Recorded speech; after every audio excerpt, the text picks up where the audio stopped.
Anthony Bourdain once said about starting a restaurant that anybody that starts a restaurant because of their passion for food is delusional. I think the same applies to watchmaking. The luxury watch market is a place where it's incredibly hard to be successful. It's expensive, it's complicated, and there is massive competition. Being a watchmaking brand is hard to do well, and even seasoned professionals make massive costly mistakes. This time around, I'm looking at some of the most wild mistakes made by brands and how they really hurt the brands that owned them. But before we dive in, please subscribe if you're new to the channel. I really appreciate it, so click the button. And now, let's dive in. If you don't know Greubel Forsey, you'd be forgiven. This is an ultra high-end brand that makes watches that cost over $1 million. Their production has for a long time been around 100 watches a year. Buyers of these kinds of watches are Mark Zuckerberg. This is the nichest of niche boutique brands. Greubel Forsey have been in the news this year because one of their founders left their business and they themselves admitted they had made strategic mistakes. And what were those mistakes? Well, they got sucked into the volume and growth trap. Under their previous leadership, they were selling about 100 watches a year at an average price of around $500,000. They were sitting in a boardroom and were discussing where to go. And I think it went down something like this. We're selling 100 watches a year. I want to sell 500. I don't know why he's British, just stick with me. What? Why? Because 500 is a bigger number than 100. Oh, you're so smart. I can't argue with that. 500 is a bigger number than 100. But will people still buy our watches? Of course. They're buying them right now, so why wouldn't they? Well, we can't possibly argue with that logic, but I do have a question. Will we still sell the 500 watches at $500,000 a piece? No, we will sell them for $250,000 a piece. Wait, what? No, 250 is a smaller number than 500. We don't want to do that. We do, because if you multiply $250,000 by 500, it will become a bigger number than 100 times 500,000. You're good at math. I didn't see that, and I can't argue with that logic. I like bigger numbers, but what will it take? Well, these are our current costs. They are a big number. I want to make this number even bigger too. Whoa. No, you're losing me here. That sounds like costs become a bigger number. We don't want that. Oh, relax. Haven't you heard?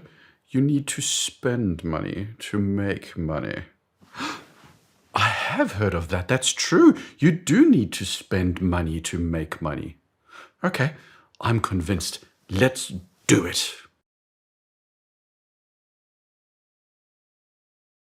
Greubel Forsey came to the forefront during the COVID peak, and their new strategy was to invest in a completely new state-of-the-art Bremont type headquarters and production facility geared towards pumping out 5 times more watches a year than they were currently doing. They took large parts of their production in-house and they took more control of the watchmaking process. And clearly this was a mistake. We know this because they have reversed the strategy and the exiting founder has admitted this. The mistake, though, had 3 parts. They got caught in the volume trap. They thought that if they had customers for 100 watches, that they should also have customers for 500 watches. And maybe they are, but the problem for Greubel Forsey is that they are by definition not a volume brand. It's the scarcity that defines their value proposition.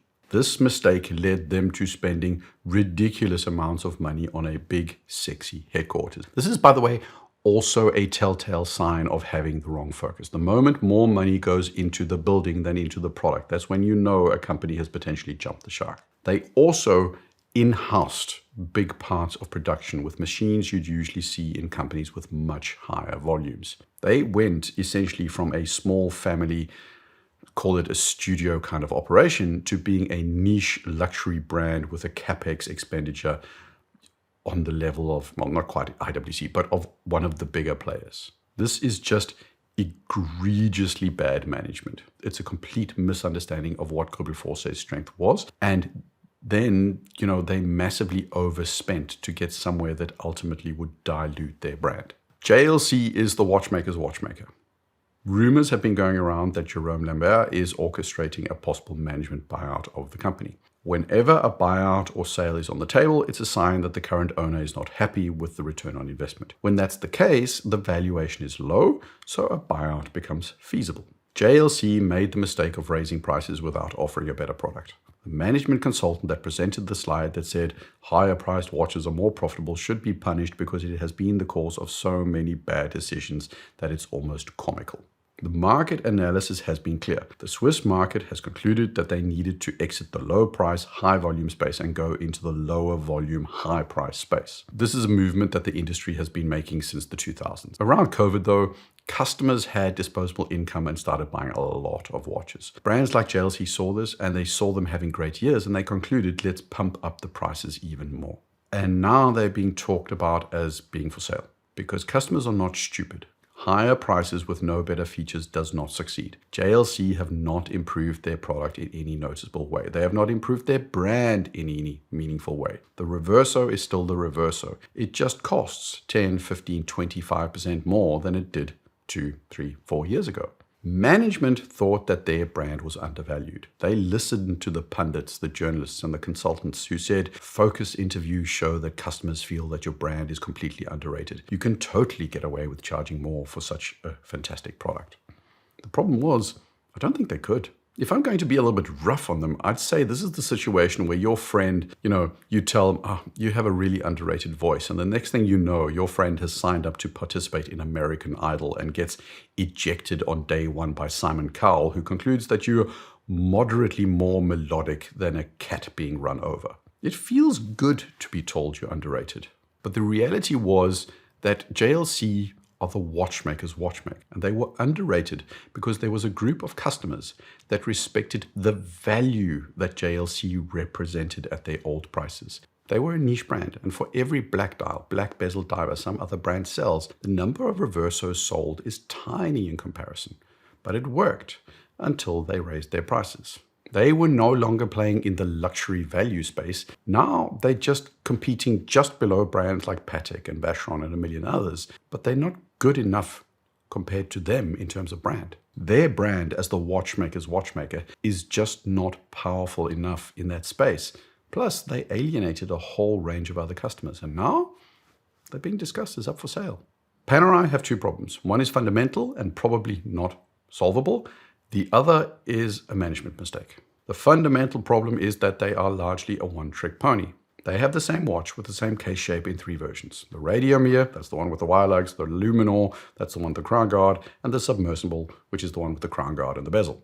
Having the same case doesn't have to mean you're a one-trick pony. Rolex also have only one case shape, almost only one in the Oyster, and for them, being a one-trick kind of pony has proven to be exceedingly profitable. But Panerai's case, though, is big and square and chunky. That doesn't translate into the Rolex model because the starting point is not mainstream. They've tried to add the Due, which is a thinner, dressier model, but the problem has fundamentally remained.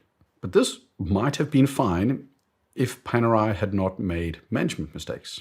And the biggest one was a little bit like JLC, but not quite. Because JLC, to my knowledge, have never cut quality, at least to the extent of, or the extremes of Panerai. Panerai's entry models, which are also really expensive, have gotten worse over the years. They've saved money on finishing, they've saved money on materials, they've saved money on entry-level R&D. In their range, they do still throw R&D into interesting concepts, including watches like the Elux LAB or Lab. But at the entry level, the watches have just become less and less compelling. They eroded the value of their product, and today there's no doubt to me that they are among the brands that are struggling.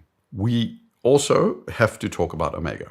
And I have to start by being fair, and I think for the most part, Omega are a compelling brand. They've got multiple watches that I own, and many I would like to own. They are a strong brand, and they are exceptionally good at marketing. They might not be Rolex, but they do a good job, and their watches are generally of a very high standard.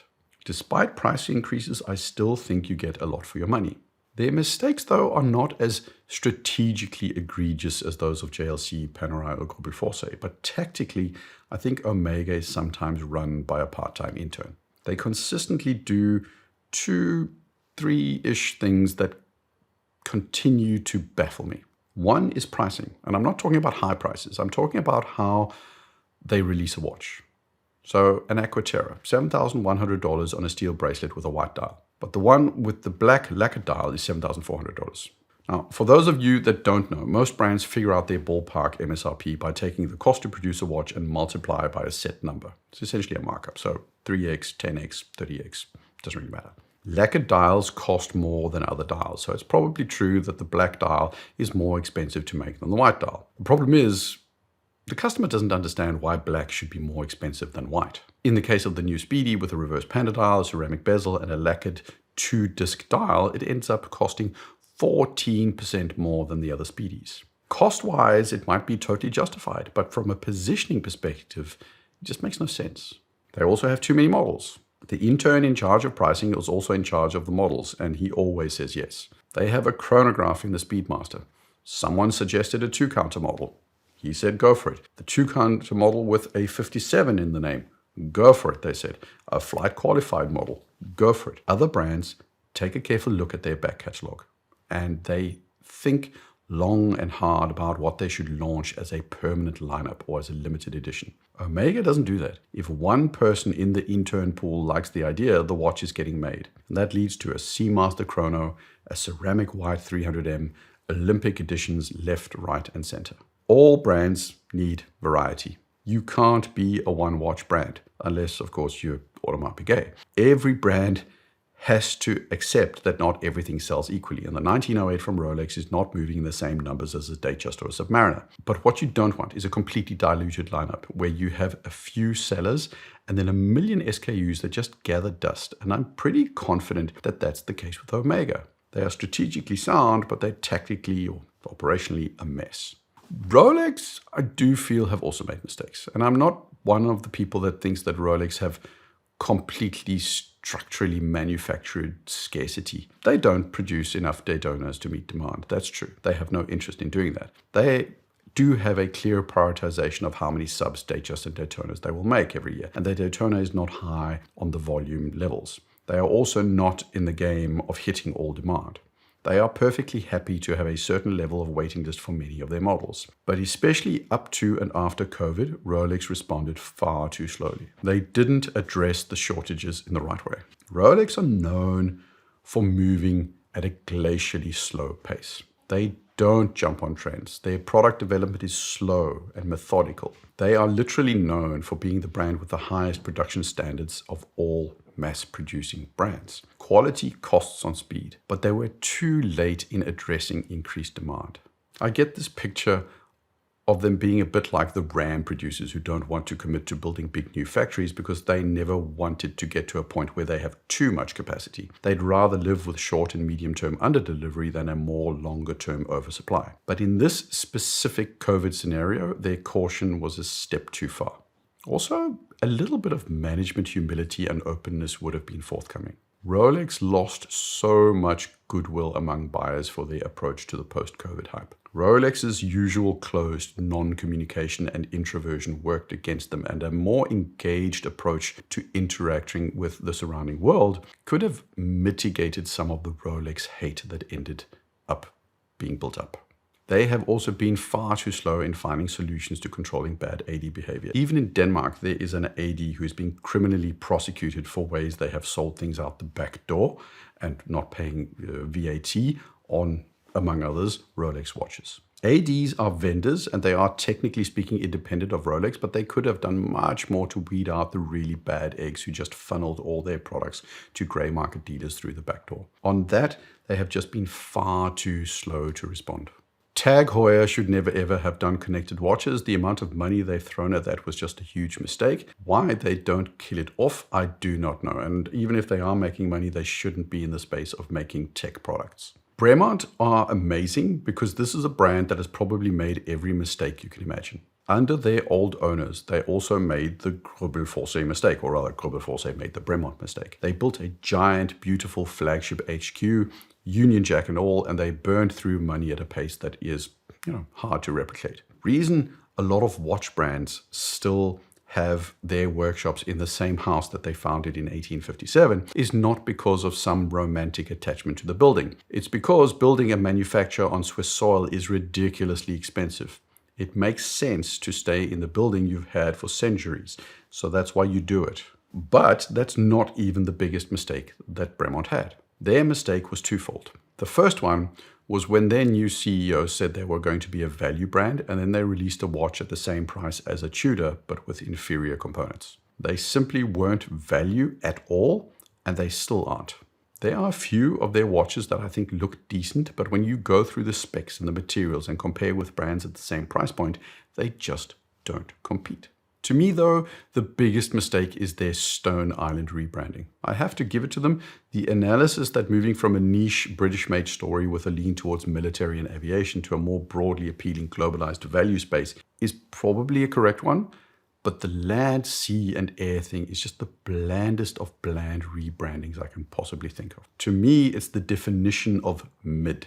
It has nothing that stands out. It's got nothing that gives them an edge. And as I spoke about in a video a while back, they sacrificed being in the sun with a few customers for moving into the shade of big trees like IWC and Tudor and Longines and Breitling. And on top of that, they've released like a $50,000 or $44,000 priced piece unique watch developed together with a company called Agenor. It's a cool enough watch, but how it makes sense for Bremont is beyond me. To me, it really feels like their current CEO is out of his depth. He did well in a more limited role at Montblanc and also at Tudor, but in this role, I think it feels more like a mix of it being his own personal playground combined with a lackluster strategic direction. Where do you start with Zenith? Historically important 5 Hz movements, multiple innovations regarding chronographs in recent years, Chronomaster Sport, good watch, Defy A384, fabulous re-edition, Zenith Defy Chrono, also a cool watch. But their mistake is complicated. It's about trying to make everybody happy by being different things to different people. Take the Chronomaster Sport line together with the integrated Defy watches. What are those watches, if not an attempt to offer an alternative to mainstream options like the Daytona and the Grand Scrounger? These watches are clearly mainstream, mass market options. Then you've got the A384s and the A36 whatevers and other revival models which have ladder bracelets, octagonal cases, and really through and through retro styling. Who are they for? They're for collectors, retro enthusiasts, nerds like me, people that want something that reminds them of the old days where all cars ran on pure dinosaur juice and the accelerator was powered by lead feet and testosterone. That's not mainstream at all. And then you've got the Zenith Defy Extreme Diver, which is a Royal Oak offshore Hublot big bang chonker of a watch. These are watches that are big, they are brash, they are in your face, much like the sister brand Hublot. These are watches that are aimed at people who argue about who would win in a real fight, The Rock or Vin Diesel. I'm fairly confident that every model in this lineup is sold with a free 6-month cycle of trenbolone and a chaser of estrogen modulators. For the longest time, I thought that this triple strategy of Hublot, mainstream, and retro might actually make sense. But the more I think about it, the less it does. It doesn't help that their advertising is usually with slightly anorectic, partially androgynous generic model types who neither conform to the mainstream, the retro, or the trenbolone customer. Zenith reportedly sell in the vicinity of 10,000 watches a year, and I'm honestly surprised that it's that much. They make some really nice watches, but from a positioning perspective, I think they're a hot mess. There's a reason why I don't fear the world being taken over by Chinese watches.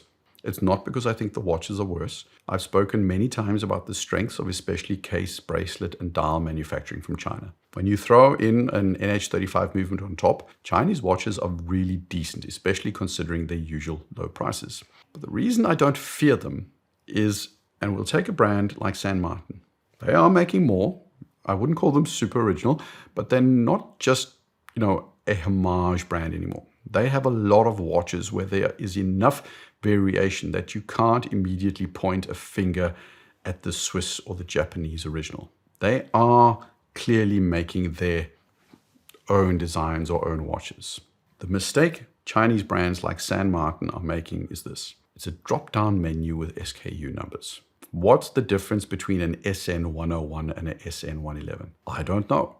And sure, I could click to find out, but that's far too much work for me and I can't be bothered. What they need to do is make a collection and call them the dive watch, the sports watch, the homage, and the dress watch. They don't even have to give them sexy names like Seamaster or Speedmaster. Just make a layout that makes it easier for me to figure out what you have. The reason they have these SKU layouts is because I still believe that Heuer and Martin have their primary customer as other businesses. They're in it to showcase their capability more than to be a meaningful consumer offering at large scale in the West. As long as their marketing is a drop-down list of SKUs, it's going to stay that way. Most consumers are lazy. I'm lazy. This is too hard and it's not worth the effort. Only die-hard fans care enough about saving money to trawl through infinite lists of SKUs.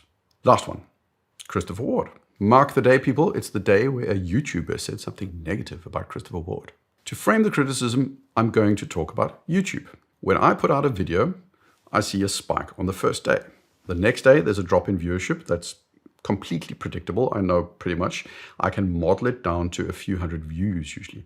It's so predictable that after a video has been up for an hour, I know what the viewership is going to be for the next 2 to 3 days. From there, I can usually predict what days 4, 5, and 6 are going to be as well. I know that if I put nothing new out, over time, the interest for my channel will slowly trend downwards. But, for example, the channel called About Effing Time that hasn't uploaded a new video in 2 years gets 1,000 to 1,500 views a day still today. But importantly, if I keep my updates regular, I see this pattern of a spike, a drop, and a leveling off. And it's a core, repeatable, daily viewership where I hit numbers that stay consistent for a pretty long time. But here's an interesting fact.